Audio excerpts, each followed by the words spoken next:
everybody, and welcome back to my channel. Hope everyone's having a wonderful week so far and a great Wednesday.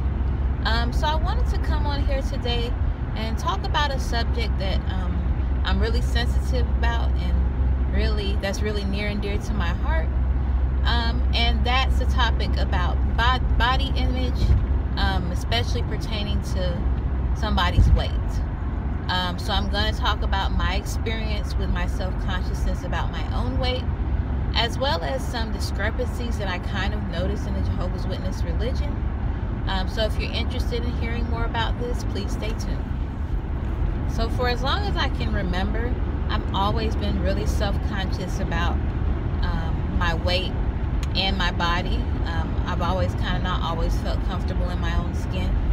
And really it was crazy because I wasn't considered overweight until my mid-20s, but even when I was a little kid, I was constantly worried about how I looked to other people.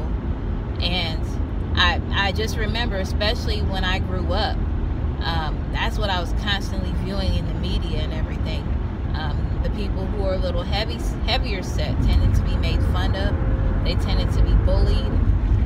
They didn't get the positive attention. And so constantly in my mind, that was my fear of being overweight, of being messed with, being bullied, and not being liked.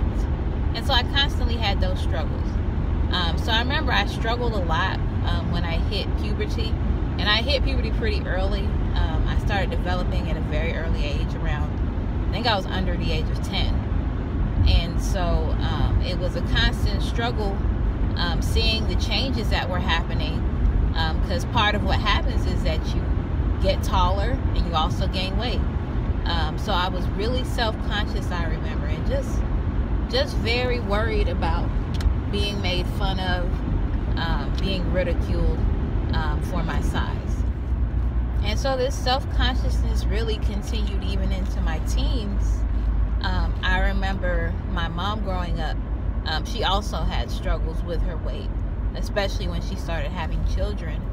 And so she worked really hard, changed her diet, her eating habits, and started exercising. I think she was exercising like 6 days a week to lose weight. And within like a year, she lost about 70 pounds. And so she looked amazing. She was like a size 4. And she really, she had really lost a lot of weight and she had really looked good. But what a lot of people would say, like when they would see her weight loss and stuff, instead of telling her that she looked great or that they were proud of what she did, they would often compare my weight to hers. They would say, oh yeah, your daughter is bigger than you now. And so, that kind of created in me another complex, where I was really self-conscious. Now, mind you, at this point, I'm about a size 6 or size 8. So I was a perfectly normal weight for a teenager. But I was still extremely self-conscious because I was kind of being compared. Maybe not intentionally, but they were comparing how I looked or my weight to my mother's. And so that kind of added on to the complex. So as I got further into my 20s, I still continued to have those insecurities about my body and about my weight. And then once I got into my mid-20s is when I started gaining weight. I technically was not even in the overweight category until I hit about 24, 25. And, once I got there, I really didn't know what to do about it. I'd go through periods of eating well and exercising and lose some of the pounds. But then I'd go back to, not so good habits. It was kind of a constant back and forth thing. But I remember one thing that happened in my mid-20s. I remember my grandma was getting married. And so me, my mom, and my sister, we were trying to, slim down for her wedding. So we basically went on this very strict regimen of eating and exercising. We're supposed to be exercising like 5 days a week, just eating really clean and healthy. And so I went hard for that entire month. And I remember stepping on the scale from the beginning of that period to the end, and I only lost 2 pounds. So I remember being really kind of disheartened about it, not realizing that during that time I was probably toning up and building muscle, not necessarily losing weight. But I just kind of, I kind of became disheartened at that point.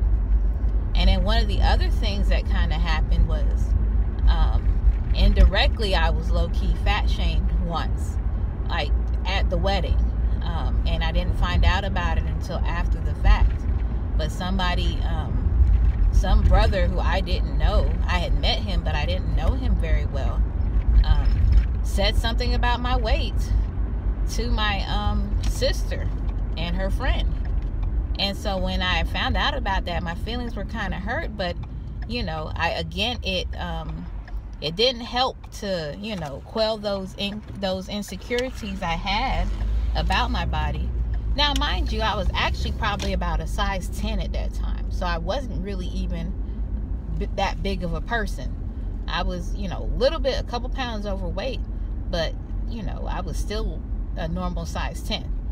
But that didn't help with my securities. I felt very self-conscious, and I think at that point I kind of just gave up. Before I was basically trying to make an effort of trying to do right, and after that I kind of just gave up.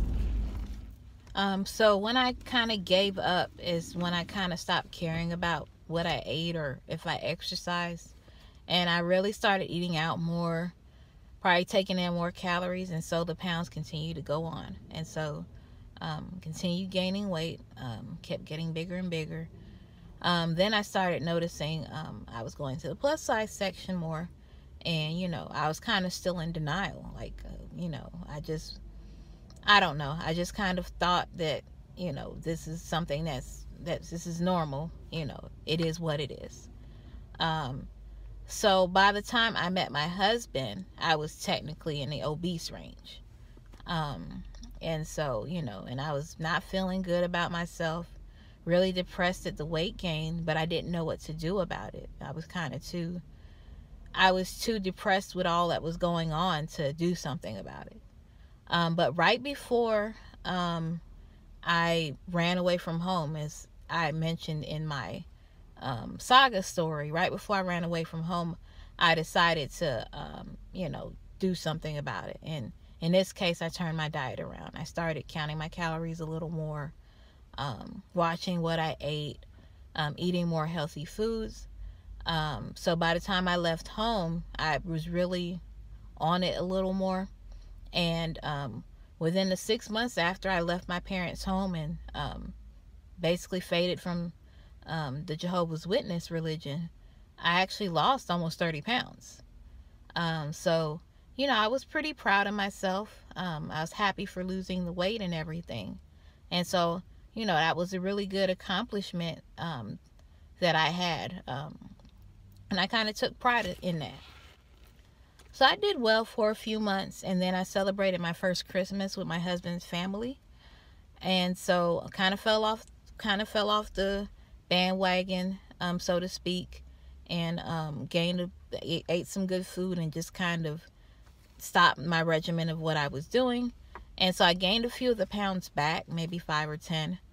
And then shortly after that, I found that I was pregnant with my daughter. And so I was a little worried. I was excited, but I was kind of worried about, again, my weight gain and how that would look and how I'd be impacted, because I saw how pregnancy impacted my mom when she had both me and my sister. So I was kind of self-conscious about that. But I only gained like 8 pounds. And what happened was the weight gain happened after I had my kid. And so that's when everything started. I started piling on the pounds and everything. And so, since I've had my daughter, it's been kind of a struggle. I'll lose a few pounds and gain a few pounds. Lose a few pounds, gain. And so that's the struggle that I'm continuing with. And so it's kind of tough, but I'm trying to work on it. I'm trying to appreciate who I am, and, what I am right now, as I am. But at the same time, I know I need to do something in order to, improve my health and, be a better mom and a better wife. So that's the struggle that I'm dealing with right now. So my ongoing struggles with my weight and my body image and taking pride in myself made me think of the double standard when it comes to Jehovah's Witnesses. Of course, they encourage you not to overeat and things like that. Gluttony is considered a sin to them, and even in their elders manual, it is grounds for disfellowshipping, even though I don't think I've never heard of anybody ever being disfellowshipping for gluttony. But it seems like there is a double standard when it comes to brothers versus sisters. I notice with sisters, there is a certain standard when it comes to weight, and you're held more accountable when it comes to monitoring your weight and things like that. I feel like, in my personal opinion, and you may not agree with me, but sometimes sisters are a little more fat shamed. I remember hearing, and if somebody has a link to this particular talk, if you could put it in the comment section, but one of the governing body members, Sam Hurd, basically mentioning about a sister that was over 200 pounds, without even taking into account their height or their body type or anything, but basically implying that that sister wasn't quite as desirable as a sister that was under 200 pounds. And so it makes me think of those things and wonder, where on the flip side, you have a lot of brothers in the organization that are overweight, including some of the governing body members themselves. And, they're not looked down upon as much. I even remember, some elders, serving in an elder capacity, leading a congregation where they were grossly overweight, and where it was impacting their mobility, but they were still looked at as in good standard and as fine examples in the congregation. So it's something that I sometimes think about and I find funny. My thing is, whether you're in a religion or not, you should be holding both genders to the same standard. Everyone should be healthy. That should be the bottom line. But if you're going to shame one, or if you're going to imply that one gender should be of a certain weight, the other gender should be as well. So those are just some things that I thought about today as I was going through my weight loss journey. And if you have any tips as far as some things I can do, some exercises I can get into, I'd appreciate that. So those are just my thoughts for today. I hope everyone's doing well so far. Please continue to like, comment, and subscribe. Hope everyone has a great day. Much love.